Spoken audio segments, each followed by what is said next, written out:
तो भाई लोगों, भूत प्रेत में विश्वास रखते हो? नहीं करते हो तो ये सीरीज देख के विश्वास करो या ना करो, मजा जरूर आएगा। कहानी की स्टार्टिंग में हमें बताया जाता है कि काफी समय पहले तामरा नाम के आइलैंड पे सभी प्रकार के जीव, भगवान, राक्षस, डीमन, सभी प्राणी आपस में मिलजुल कर रहते थे। लेकिन ये ज्यादा दिन नहीं चल पाया, उनके बीच में काफी झगड़े होने लगे। तो भगवान ने इन सिचुएशन को कंट्रोल करने के लिए अपने 46 बच्चों का ब्लड सील कर दिया। और तभी हमारा सीन शिफ्ट होता है फोटोग्राफर पे और ब्राइड एंड ग्रूम की तरफ। जो फोटोग्राफर होता है वो ब्राइड और ग्रूम को ये कहानी बता रहा होता है कि भगवान ने मॉन्स्टर हेल गेट से बाहर निकलने से रोकने के लिए अपने 46 बच्चों के स्टैचू बना दिए, जिन्हें डोल हरेबन के नाम से जाना जाता है। और वो स्टैचू इसी आइलैंड पर है। जो ग्रूम होता है वो फोटोग्राफर को कहता है कि यहाँ पर 46 स्टैचू से ज्यादा स्टैचू हैं। तो फोटोग्राफर कहता है कि भगवान ने 46 बच्चों को छुपाने के लिए कुछ एक्स्ट्रा स्टैचू बना दिए थे। भगवान पागल नहीं है। तभी उन तीनों को दो डोल हरेबन दिखाई देती है। जो फोटोग्राफर होता है वो तो उसे इग्नोर कर देता है और अपने काम पर लग जाता है। लेकिन जो ब्राइड एंड ग्रूम होते हैं उन्हें उस स्टैचू में से एक अजीब सी एनर्जी फील होती है। जो ब्राइड होती है वो स्टैचू को टच कर देती है और तभी हमारे स्टैचू टूट जाते हैं और उसमें से ब्लैक कलर का धुआं निकलना शुरू हो जाता है, जो कि ब्राइड एंड ग्रूम के अंदर चला जाता है। और जब ब्राइड खांसती है तो उसके मुंह से एक स्नेल निकलता है और अचानक से वो ब्राइड और ग्रूम वहां से गायब हो जाते हैं। और जो स्नेल होता है वो फोटोग्राफर की तरफ बढ़ने लगता है। जो फोटोग्राफर होता है वो स्नेल को अपने पाँव से कुचल देता है, जिसमें से एक चिपचिपा सा पदार्थ निकलता है। और तभी फोटोग्राफर की नजर ग्रूम पर पड़ती है, जो कि अब डीमन में तब्दील होना शुरू हो जाता है और उसमें से अजीब से कांटे निकलने चालू हो जाते हैं। और जो मॉन्स्टर होता है वो फोटोग्राफर पर अटैक कर देता है। और तभी अचानक से वो मॉन्स्टर होता है उस पर कोई तलवार से हमला कर देता है। और तभी वह एंट्री होती है हमारे मेन कैरेक्टर, जिसका नाम वांग होता है। और तभी सीन शिफ्ट होता है एक चर्च की तरफ, जहाँ पे फादर एक फोटो देख रहा होता है और उस फोटो पर खून लगा होता है। और वो ये सब देखकर फादर काफी डर जाता है। और तभी वो अपने प्रीस्ट को बोलता है कि तुम दूसरे प्रीस्ट को बुलाकर ले गए हो। और तभी हमें दिखाया जाता है हमारा स्टोरी का दूसरा मेन कैरेक्टर, जिसका नाम जियोवानी होता है, जिसने अपने कानों में हेडफोन लगाया होता है और ये ससुरा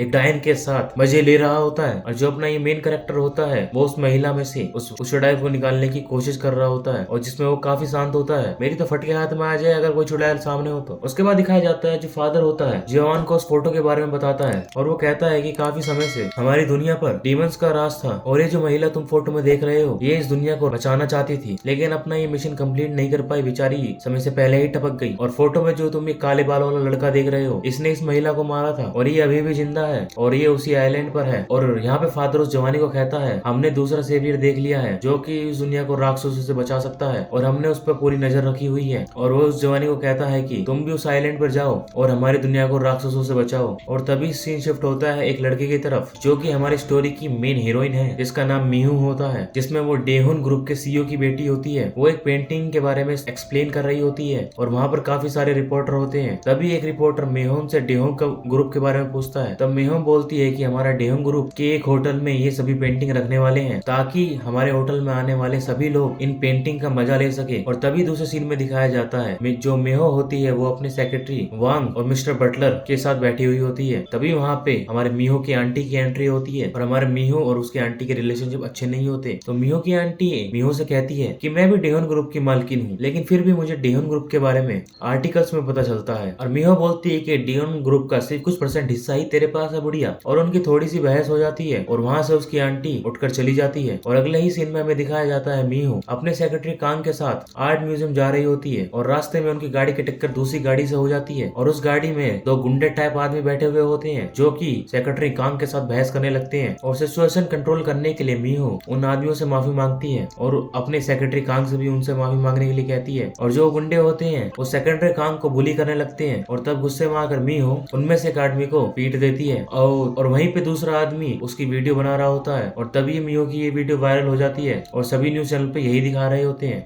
कि डेहान ग्रुप के सीईओ की बेटी जो कि ऐसी हरकतें करती है जिसके कारण डेहान ग्रुप के स्टॉक गिरने लगते हैं। और तभी हमें अगले ही सीन में दिखाया जाता है डेहान ग्रुप के सीईओ तेहान वोन, जो कि मीहो के फादर होता है। उस सिचुएशन को देखते हुए वो मीहो को कहते हैं कि कुछ टाइम के लिए तुम रिजाइन कर दो, तुम यहाँ से कहीं बाहर चले जाओ। तो मीहो को जेजू आइलैंड में तामरा स्कूल में भेज देते हैं। तभी हमें अगले ही सीन में दिखाया जाता है जेजू आइलैंड का स्टेशन, जहाँ पे मीहो और उसके सेक्रेटरी पहुंच जाते हैं। लेकिन वहाँ पर काफी सारे रिपोर्टर होते हैं। मीहो जो होती है वो अपने सेक्रेटरी से गाड़ी की चाबी लेकर अकेली ही चली जाती है। जैसे ही वो स्टेशन से बाहर निकलती है उसे अजीब सी एनर्जी फील होती है। और तभी दूसरी तरफ हमें एक बुढ़िया दिखाई जाती है जो कि जंगल में होती है और उसे भी सेम वही अजीब एनर्जी महसूस होती है। लेकिन हमारी मीहू जो होती है उस एनर्जी को इग्नोर करती है और पार्किंग की तरफ चली जाती है। और वहाँ पे उसे दिखाई देती है वही ब्राइड जो कि मॉन्स्टर बन जाती है। और जो वो मॉन्स्टर होती होती है वो मीहो के ऊपर अटैक करती है और मीहो जो है उससे बचने के लिए डर कर भागने लगती है और तभी एक गाड़ी में छुपकर बैठ जाती है। लेकिन जो हमारी मॉन्स्टर होती है इसने सुपर सीरम पिया होता है, अपने अटैक से गाड़ी के चीथड़े उड़ा देती है और तभी वहाँ पर एंट्री होती है वान की। वान और उस मॉन्स्टर में काफी फाइट होती है और जो वान होता है वो मीहो को इस तरह देखकर जैसे कि वो उसे पहले से ही जानता हो और तभी एकदम से सीन शिफ्ट होता है। हमें दिखाई देती है मीहो जो कि बेड पर लेटी हुई होती है। तब बटलर मीहो को कहता है कि तुम गाड़ी में बेहोश मिली हमें। तो मीहो कहती है कि तुमने वहाँ पर किसी लड़के को देखा था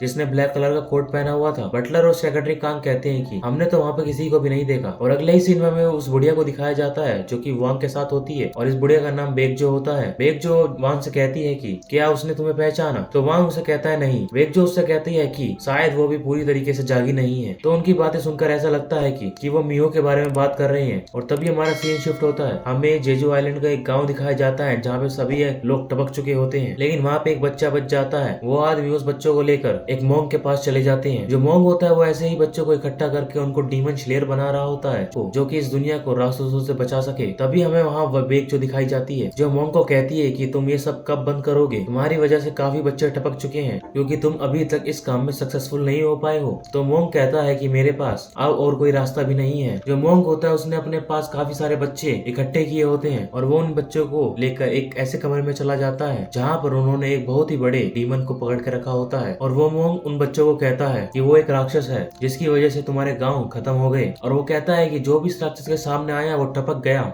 लेकिन जो मनुष्य है वो इस राक्षस से मुकाबला करने में सक्षम नहीं है। उसके बाद जो मॉन्ग होता है वो एक छोटी सी तलवार लेता है और उस लस मॉन्स्टर पे हमला करके उसका खून एक कटोरी में जमा कर लेता है। उसके बाद जो मॉन्ग होता है जो बच्चों को डीमन स्लेयर बनाना चाहता है और डीमन सील बनाने के लिए उस डीमन का खून उन बच्चों में डाल देता है। और अगले ही सीन में हमें दिखाया जाता है सिर्फ उन बच्चों में से सिर्फ 2 ही बच्चे बचे, बाकी सभी टपक जाते हैं। लेकिन जो 2 बच्चे होते हैं वो आधे राक्षस और आधे इंसान होते हैं। और जो मॉन्ग होता है वो उन बच्चों को बताता है कि तुम ही हो वो 2 बच्चे जो इस दुनिया को इन राक्षसों से आजाद कराएंगे। आज से तुम्हारा पुनर्जन्म हुआ है। जो मॉन्ग होता है उन दोनों बच्चों में से एक बच्चे का नाम वांग रखता है और दूसरे बच्चे का नाम रखता है गुंगटन। और तभी हमें दिखाया जाता है कि वान और गुंगटन की ट्रेनिंग स्टार्ट हो गई है। तभी हमें मॉन्ग और बेगजो के साथ एक लड़की दिखाई जाती है जिसका नाम वंजियोंग होता है। वंजियोंग और वान एक दूसरे को काफी ध्यान से देख रहे होते हैं और तभी सीन शिफ्ट हो जाता है प्रेजेंट में जहाँ पे हमें दिखाई देती है मीहो जो कि तामरा जेजू आइलैंड के स्कूल में होती है जो कि गाइडेंस काउंसलर पर काम करने आई होती है। और वहाँ पे उसकी मुलाकात होती है उसकी फ्रेंड से जिसका नाम होता है सूजिन, जो कि आपस में काफी टाइम बाद मिलते हैं। और अगले ही सीन में मीहो और सेक्रेटरी वांग को दिखाया जाता है। तो मीहो के पास उसके फादर का कॉल आता है और उसका फादर बोलता है कि लिहान का